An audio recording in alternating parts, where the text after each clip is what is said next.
क्या रूस और यूक्रेन युद्ध रुकने के बाद यूक्रेन के राष्ट्रपति वोलोदिमीर जेलेंस्की को भी बोरिया बिस्तर सिमटना पड़ेगा? क्या जेलेंस्की को वो देश छोड़कर जाना पड़ेगा जहां वो एक कॉमेडियन से राष्ट्रपति बने? ये सारे सवाल इसलिए उठ रहे हैं क्योंकि जेलेंस्की की जिद की वजह से उनकी कुर्सी खतरे में दिख रही है। सिर्फ कुर्सी ही नहीं बल्कि अमेरिकी राष्ट्रपति डोनाल्ड ट्रंप की जुबान में समझे तो जेलेंस्की के पास फिर कोई देश नहीं बचेगा। डोनाल्ड ट्रंप ने जेलेंस्की को तानाशाह कहकर फटकार लगाई और कहा कि वो शांति प्रस्ताव पर आगे बढ़े, नहीं तो उनके पास कोई देश नहीं बचेगा।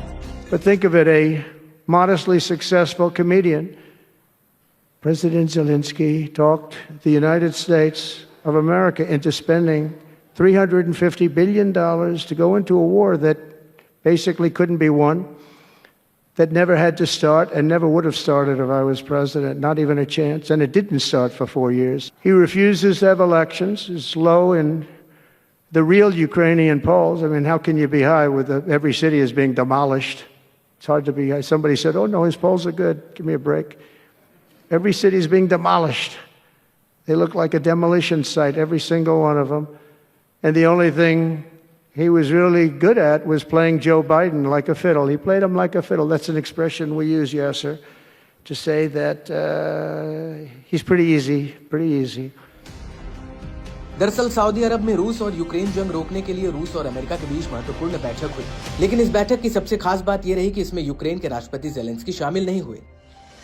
अमेरिकी राष्ट्रपति डोनाल्ड ट्रंप खुद ही रूसी राष्ट्रपति पुतिन के साथ मिलकर युद्ध विराम का प्लान ड्राफ्ट कर रहे हैं। बस यही बात जेलेंस्की को बुरी तरह चुभ गई। इसके बाद ट्रंप और जेलेंस्की के बीच जुबानी जंग छिड़ गई। ट्रंप ने जेलेंस्की पर जोरदार हमला किया। ट्रंप ने उन्हें बिन चुनावों वाला तानाशाह बताया और ये तक कहा कि जेलेंस्की अमेरिका से $350 अरब उधार लेकर रूस से लड़ने चले हैं। ट्रंप ने कहा कि यूक्रेन में जेलेंस्की चुनाव करा ले तो उनका भ्रम टूट जाएगा। ट्रंप के हमले के बाद जेलेंस्की ने पलटवार किया।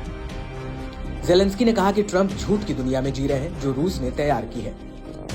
У кожному з наших партнерів, які розуміють, що потрібні сильні позиції і на фронті, щоб захищати людей, і в дипломатії мають значення і сила, і правда.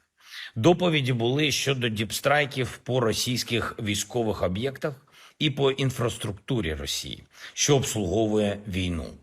На кожні 2 вкладених долари в нашу далекобійність ми отримуємо вже майже $10 російських збитків. Це потрібна динаміка.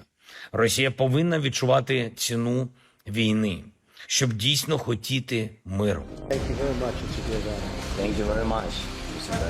लेकिन अमेरिकी राष्ट्रपति ट्रंप ने जो जेलेंस्की पर हमले किए वो बहुत तीखे थे। हालांकि रूस यूक्रेन जंग रोकने को लेकर जो प्रस्ताव तैयार हो रहा है उस पर भी सवाल उठ रहे हैं। कहा जा रहा है कि डोनाल्ड ट्रंप का शांति प्रस्ताव लागू हुआ तो यूक्रेन कई हिस्सों में बंट जाएगा। डोनाल्ड ट्रंप के प्रस्तावों में रूसी राष्ट्रपति व्लादिमीर पुतिन एक विजेता की तरह उभरते दिख रहे हैं।